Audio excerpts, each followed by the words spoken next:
My name is Clive Adams. I'm director of the Centre for Contemporary Art and the Natural World in Howden Forest Park. I've already learned quite a lot from coming here today, and thank you for inviting me. The weather's awful. There's more people I'm going to reach today than I suspect are going to be coming up to Howden. First of all, just a little bit about myself, because what I'm going to get round to offering is perhaps some sort of consultancy work which could help individual or groups of artists develop their careers. Why I should be qualified to do that, I'll perhaps just explain. I mean, I went to art school myself and was taught by mainly, I suppose, Michael Craig Martin, who went on to do Brit Art and Damien Hirst and Goldsmiths and whatever. When I was at college, I made friends with I tend to find that I get on very well with artists, and I was very lucky because when I was at college, people whose careers hadn't really developed to such extent were friends, like Howard Hodgkin and Dick Smith, Peter Blake, Joe Tilson, people like that. And I was very fortunate in that I got my first break as a curator running the exhibition programme at Arnolfini in the 70s.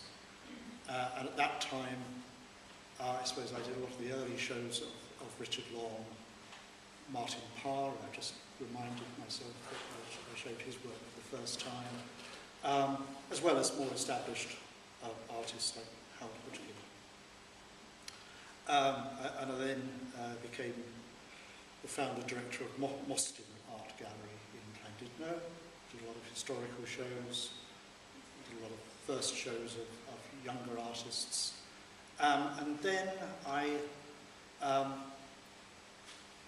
very tired of, as we all do, of applying for grants, you know, and this sort of applications for funding. I mean, it's really annoying, isn't it? Why don't you just give us the money and trust us to do this good stuff?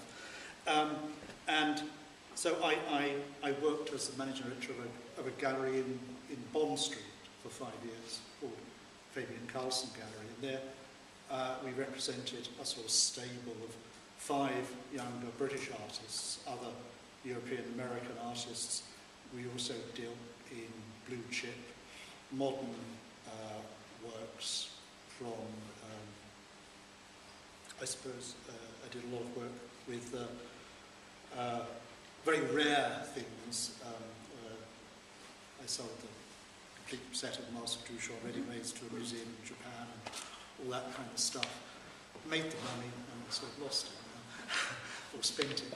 But at that time, of the artists that we took up, Andy Goldsworthy was one. Andy was working as a part-time gardener, and I remember him when he came to see me. He says, well, I can only afford to do these little photographs, you know, and 8 by 10, you know, and I make the frames myself.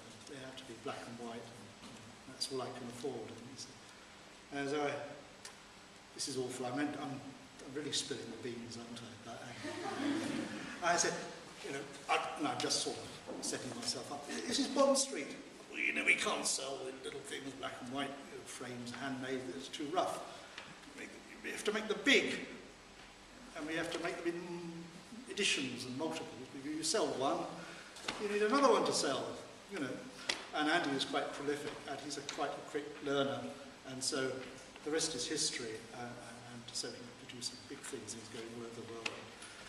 I wish I had shares in him, you know. I seem to have sort of rather missed out on that. But quite often there are very simple things in the development of an artist's career that you can do.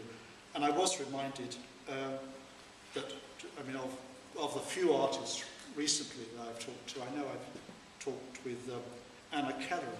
I don't know whether she's around. I gave simple advice to Anna, I know, a few years ago, and then she went on with taking the advice that I gave, and she won this, what's it called, the Exeter Contemporary Art Prize that Phoenix do, and I think she took on board some of the sort of suggestions that I made. After I left that commercial gallery, I worked as an artist agent, particularly developing the work of Peter Randall-Page. Peter was living in London, contemplating a move to Devon. He'd never sold a sculpture, and he had a studio full of the stuff. And a very simple thing that we devised was that we said, well, we don't have a lot of money, we don't have a commercial gallery, I don't have a commercial gallery.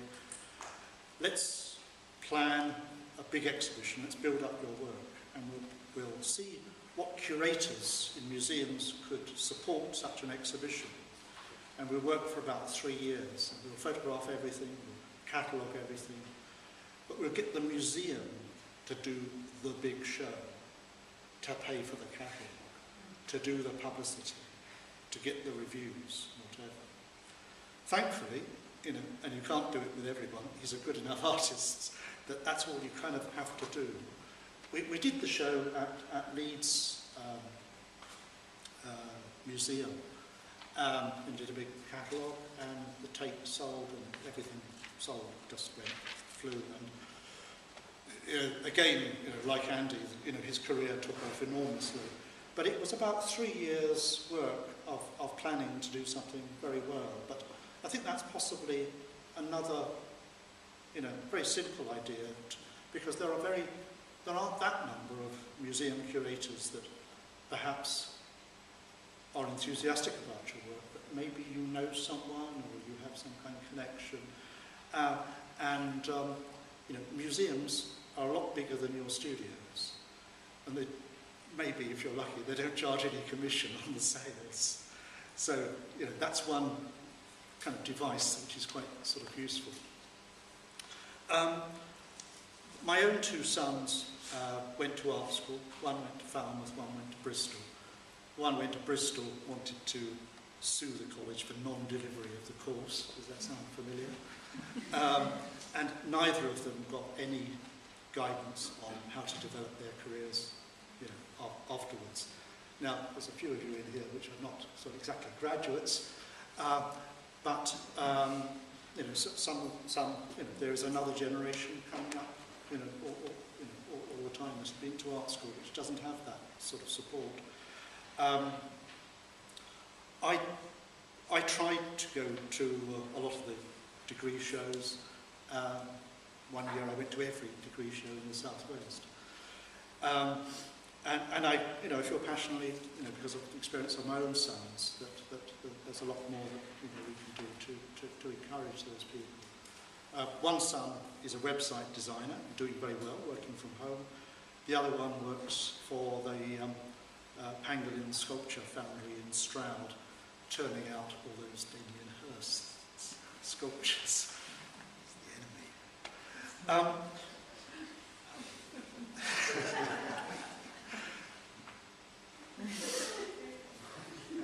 He works in the top secret wing, the bit you don't go into. Right, okay.